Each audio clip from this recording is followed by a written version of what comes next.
Are you ready for a snack break? Afternoon Snack is the cure-all to your dreaded afternoon slump. Join me, LK, an avid snacker and armchair history and culture buff, uniquely qualified to provide you with that brief distraction you didn't know you needed. Honestly, is snacking even good for you anymore? I'm not sure, but you're not in the market for more than a little treat anyway. Boss just slacked you 8 times? No worries. This will only take a few. So stop slacking and let's get snacking. Seriously, leave them on red for 5 and take a breather. If you find yourself scrolling through LinkedIn and craving a little more substance as I do, this show might just be for you. Join me for a bite-sized musing you can chew on for the rest of the day. Grab that scone and an espresso and let's get snacking. What's up, my snackers? Welcome to this week's drop of Afternoon Snack, and I've got a pretty tasty one here for you, all about the origins of pumpkin spice, just in time for the Afternoon Snack harvest drop. So it turns out pumpkin spice is something that we can claim as uniquely American, but as nearly all icons of American culture, the origins of pumpkin spice are both rich with history and with strife. From its humble colonial roots, bad pun intended, which are deep, complex, and often violent, to its near singular resurgence in popularity thanks to quick service coffee brands, you know who you are, and social media, pumpkin spice has been stealing our hearts for far longer than the 20 years that Starbucks has been offering the famous pumpkin spice latte, or PSL. And I frankly don't care how basic it makes me. I guzzle my thrice yearly pumpkin spice lattes with the fervor of a Swiftie at the era's premiere. And thus, without further ado, I give you the one about pumpkin spice. First and foremost, I want to shout out to my brother Nate for teaching me the clutch Starbucks version. Oat milk and 2 pumps of syrup only, no whip. This is for those of us who want less sugar. Alrighty then, unless you've been napping in your Halloween coffin decoration for the last 10 years, you'd be hard-pressed to miss the pumpkin spice tsunami that's had America in a chokehold. It's getting pretty crazy out there. There's even pumpkin spice pasta sauce now. I say this having seen it with my own eyes. Adding the fact that the PSL turned 20 this year, and we've got the recipe for a great snack session all about the spicy fall flavors that fill me with all the good vibes. Now, spicy pumpkin spice has become an iconic flavor of fall, with pumpkin spice lattes and pumpkin spice everything kind of taking over stores and social media, once September hits. And actually, it used to be September, but we'll get to that later. But how did this blend of cinnamon, nutmeg, and other warm spices come to represent an entire autumn season? Well, it turns out that this pumpkin spice brand has deep roots in a long history of the pumpkin as a cultural symbol here in America. Back in colonial days, pumpkins sustained early settlers, becoming a staple food source.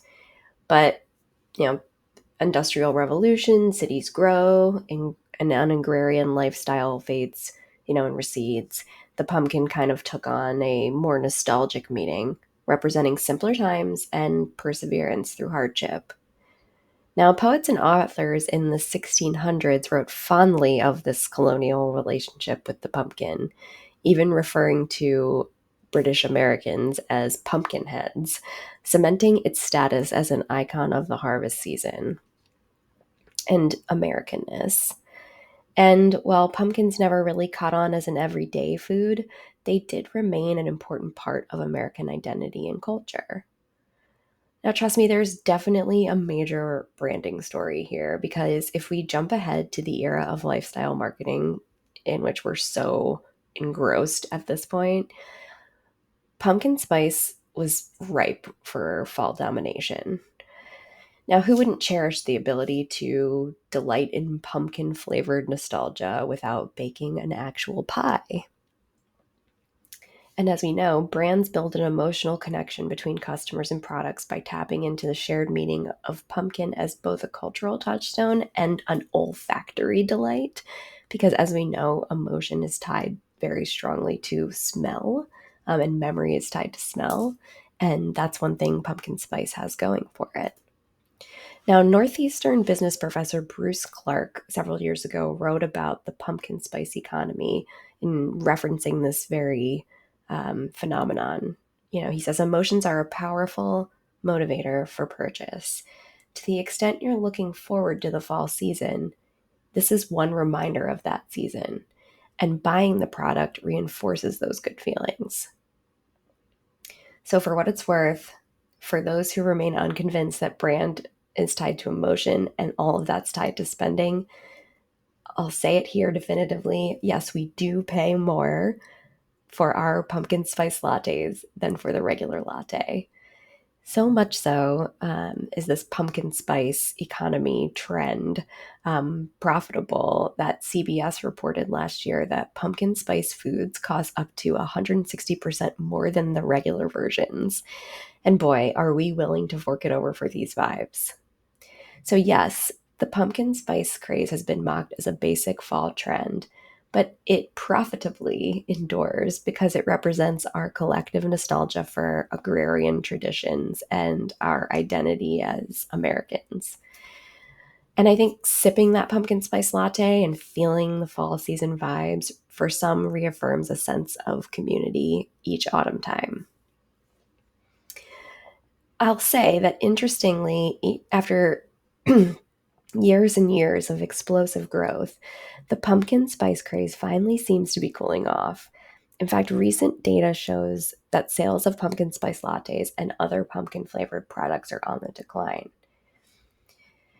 According to the market researcher Nielsen IQ, pumpkin spice latte unit sales at Starbucks decreased 1.5% in the past year after flatlining the year before. So the total pumpkin spice market also shrank. It's not just Starbucks that's experiencing this constriction. The total pumpkin spice market also shrank by 5% over the last 2 years, now totaling over still 800 million in annual sales. So while some are arguing that pumpkin spice fatigue has set in, as the co-founder and CEO of a spice purveyor called Burlap and Barrel named Ethan Frisch put it, pumpkin spice is over. Big brands are continuing to slap the label on everything from cereals to scented candles, and this is profitable for the time being, but it could also be possibly diluting the novelty of pumpkin spice, which some people are getting really sick of. Another factor that's diluting the pumpkin spice moment is the rise of social media and influencer culture too. I think, seasonal trends today are accelerated by, viral videos and posts on platforms like TikTok and Instagram. And understandably, brands feel the pressure to respond quickly, resulting in pumpkin spice releases being pushed back earlier and earlier in the summer, which is that brand creep we always talk about that starts to diminish the value of the moment each year.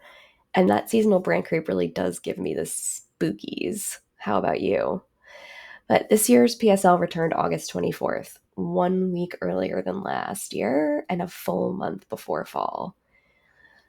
Lo and behold, Dunkin' brings back its version a full week earlier than that this year on August 16th. And I think, it's fair to say that companies are kind of losing control of their calendars and their consumers because brands are forced to follow influencer cues versus, traditional seasonal spending. And while pumpkin spice isn't extinct yet, its heyday has likely passed, my take. Brands are going to need to carefully track shifts, I think, in consumer behavior as always, as the pumpkin spice cultural grip loosens. But I think it's time to transition to the history portion of this program because, as I said, the pumpkin has deep historical roots that are bloody and controversial, and it's important to acknowledge them, in my opinion. Pumpkin spice ingredients like nutmeg, cloves, and cinnamon do have dark histories tied to colonialism and violence by European powers. So, the quick backstory.